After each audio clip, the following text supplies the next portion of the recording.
on the final line of Jesus' mission statement. The Spirit of the Lord is upon me because God has anointed me to proclaim the year of the Lord's favor. When I was a pastor in Wyoming, one of the pilgrimages people wanted to make with me, because they didn't come to visit me, they came to visit Wyoming. One of the places they wanted to see was the Devil's Tower, because it's on your license plate. So as soon as you enter Wyoming, you see the Devil's Tower. And so everybody's like, I want to see that spot. And so one of the times, the first time we did this, my brother-in-law and sister were with me. And so Reed and I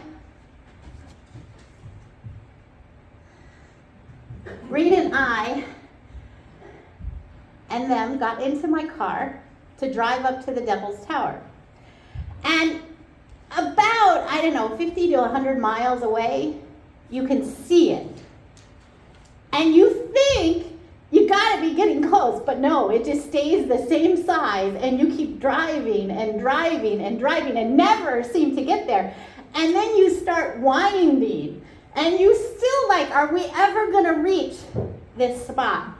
You finally get there, and the first sign you see is, please don't feed the prairie dogs, because there's an entire field of prairie dogs. And as you walk into this national monument, as you walk in, you see all these people climbing up the side of it and then parachuting down from the top. But if you stop to read the signs, I know, stopping to read the signs when you're at a park, what a concept. If you stop to read the signs, you learn about these pieces of cloth that are tied all over the trees at the bottom of the monument. And these pieces of cloth that are tied are prayers. And you learn that this site, which we call, the white settlers call, the Devil's Tower, is actually a place of prayer for the first people. That this is a sacred site, a holy site, and there are these prayers fluttering in the wind as you see people in their little mountain gear going up to the tower and hammering and climbing and hammering new spikes and climbing and hammering and climbing, and you hear that hammering and you see, now this is me, the person who would never climb the side of the mountain, all these rocks, big, huge, giant boulder rocks that have fallen off the tower at the bottom. So I don't know about you, but seeing all those rocks on the bottom would not lead me to want to climb the tower. But I was struck by this disconnect, right? All these visitors in Wyoming are there to see this site and to conquer it, right? They come to see it and to use it as a space of recreation, as a space of triumph, to show how wonderful climbers they are, because there really is, it's just smooth, like the rock type it is just really smooth. So you're not gonna just scale it easily.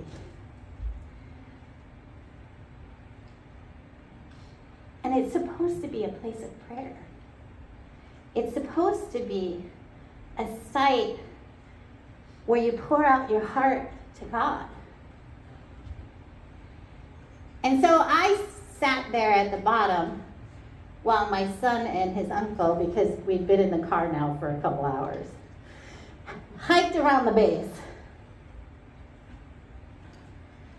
And I started praying. I started praying for those prayer flags that were fluttering in the wind, praying for the people who had lost their church because of white settlers, praying for the God who made this site holy and sacred. A site that was called MatoTipila, the Great Bear, or Bear Lodge. But we, the white settlers, came in and said, this sacred site, this holy site, this site that has the energy of the holy and sacred in it, is a devil's site. Have you ever looked at the names that white settlers have given to many sacred spots within the United States? You'll find that many of them are called devil something. In Wisconsin, there's one sacred site that was called the Devil's Lake. We, the white people, came in and said that those places that were sacred to the original inhabitants of the land were not sacred because they didn't practice the faith that we thought they should practice. Yet if we believe in a God that is one and holy, isn't the God the same? Isn't the sacredness of the spot holy? And yet those flags flutter as the tapping happens. The prayers are said while people climb the rock for fun. The prayers are said as a pilgrimage is made to conquer the top. The prayers are said as they leap off the top and parachute down the easy way. A place of prayer becomes the devil's tower. This week's story from the Gospel of Luke is the story of Jesus going to a place of prayer. For Jesus, many times that place of prayer is heading up a mountain or a hillside, a place to get away from the crowds, a place to be alone with God, a place that reminds us of those stories of Moses encountering God on the top of a mountain, of Elijah who was trying to escape death, finding and experiencing the presence of God on the top of a mountain. So Jesus is there to pray. He's there to sit and listen to what God has next. And this is an epiphany moment. A moment when God speaks back directly to Jesus in the form of Moses and Elijah. And here's the thing I never took the time to learn.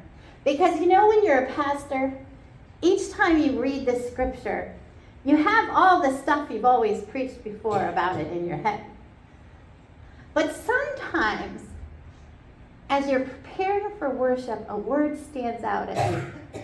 And the word stood out at me this time because you see the pew Bibles you have right now?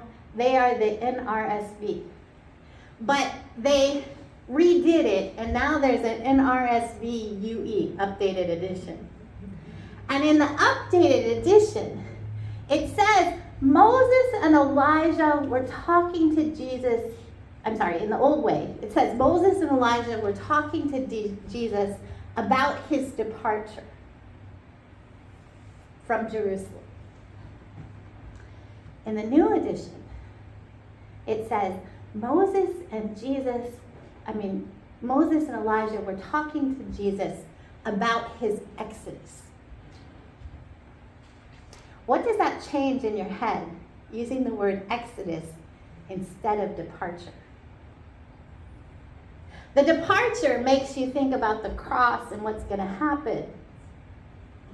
Exodus changes the symbolism, right? Because what does Exodus stand for?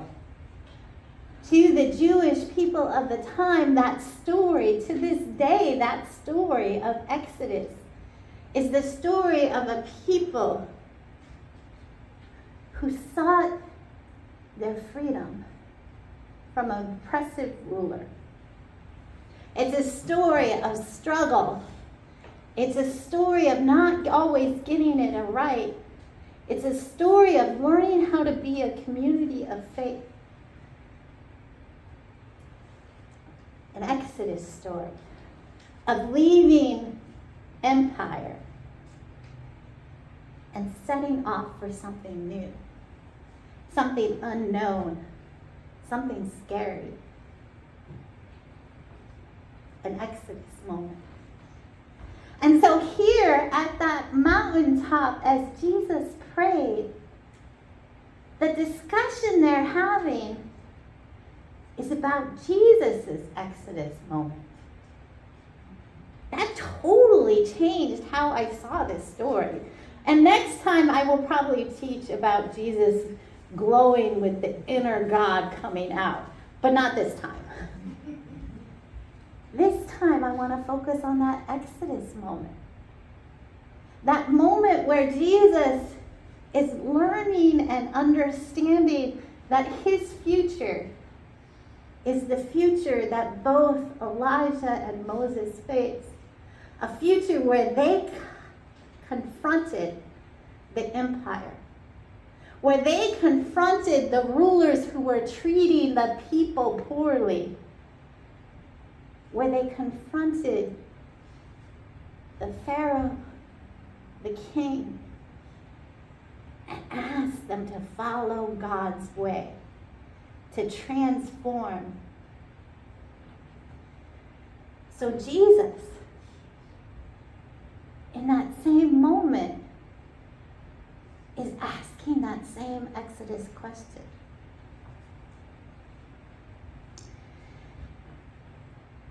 As I had that all in my head this week, I said, okay, the Oscars are coming up and they've given us movies we can watch that we haven't watched because usually they aren't fun, right? But one of the movies, well, two I watched. Flow is really good, but also depressing. But the one I want to talk about is the documentary on Nat Geo called Sugarcane. And Sugarcane takes us back to my first illustration. It's about Native peoples. And it's particularly about a Native boarding school that was run by the Catholic Church in Canada. And it's the story of the filmmaker and his relationship with his father that has been broken and messed up because of his father's history that went through those boarding schools. His father's history that had this abuse by the Catholic Church. This father's history that had the Native American side of him beat out of him so that he could be white. This history that made it hard for him to form relationships. A history that created problematic relationships with his son. And so part of the film is the son wanting to understand why his dad is like he is. Why did his dad leave him and desert him the way he did? Why did his dad push him aside? But it's also a story of archaeology, of this Native American activist and an archaeologist who want to find the truth of what happened in this particular spot. Wanted to know what happened to this list of names of people that they think are disappeared. Where did they go? What became of them? It's a story of how we often get it wrong when we try to impose a worldview that doesn't think about the beauty and glory and wonder that God created in individual human beings.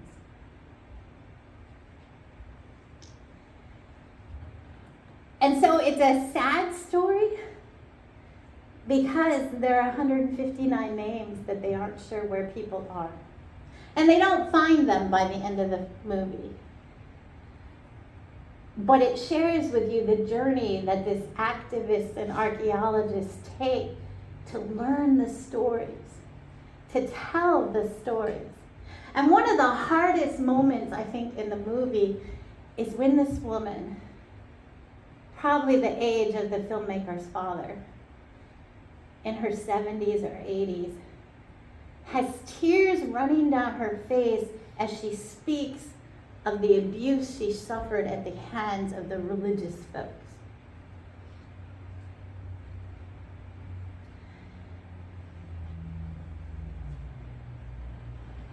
And then one of the saddest things for me was I lived for a year in Rome, and we were invited to go meet the Pope, but I never went because I thought he did such horrible things to women around the world that I wasn't going to meet him. And now I'm glad, because these Native Americans in this movie get an audience with the Pope. And I love this Pope. The new Pope is amazing. He's done some truly wonderful things. He's called people out for their behavior and actions. He's held them accountable for the words that Jesus has told them to believe. But here's what happens in an audience. The Pope speaks. The people don't. The Pope shares his thoughts. The people don't. Now, if you have been raised in one of those boarding schools where even if you weren't abused sexually, you were abused physically, you were kept from your family, you were beaten for not getting the Indian out of you. And so the character we follow through to the audience with the Pope just wants to be able to speak to him, to share his story. And yet there he is, and the Pope speaks at him. He didn't hear him. He didn't hear his story. Instead, he sent another priest who wasn't even in the full regalia. He looked like just an ordinary priest. He didn't look like a bishop or an archbishop.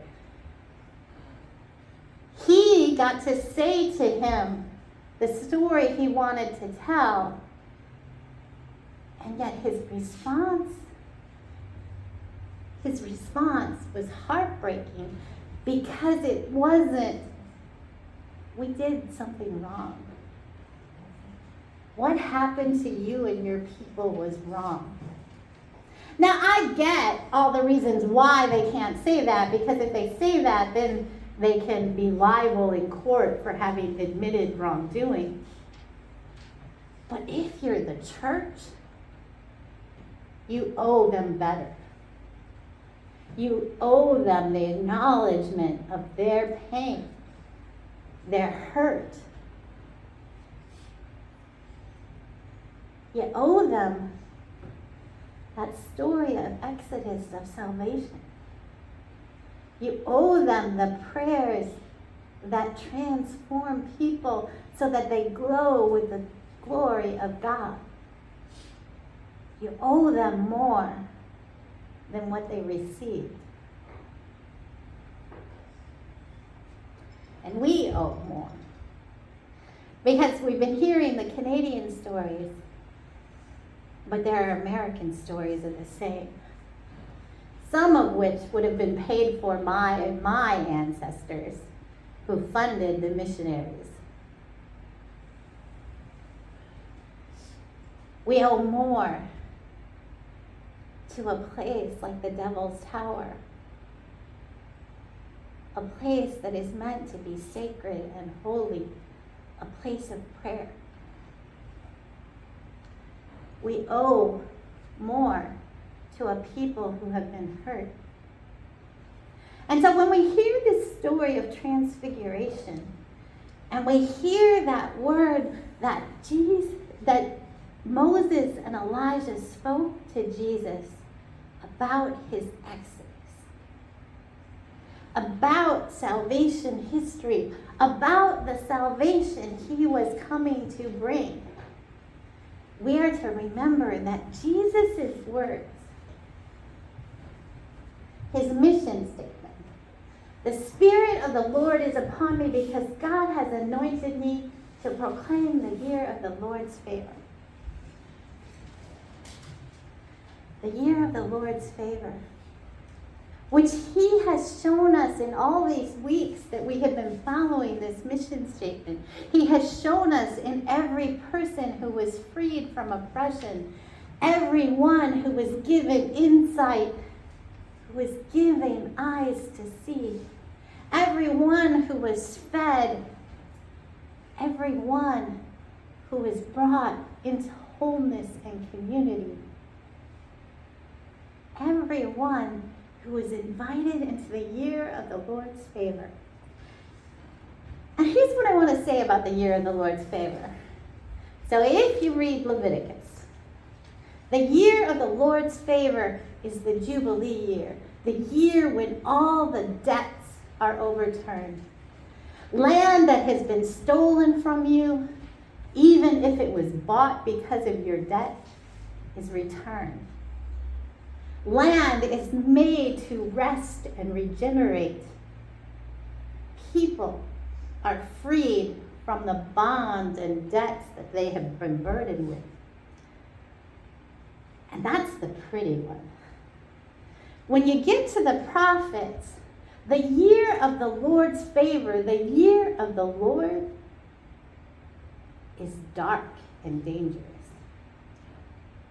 It's a year of overturning empire, of challenging kings, of casting down the powerful and the rich, and lifting up the poor, the oppressed, the imprisoned, to bring freedom to the people. And we miss that when we tell the Transfiguration story. We miss that this story, at least in Luke's version,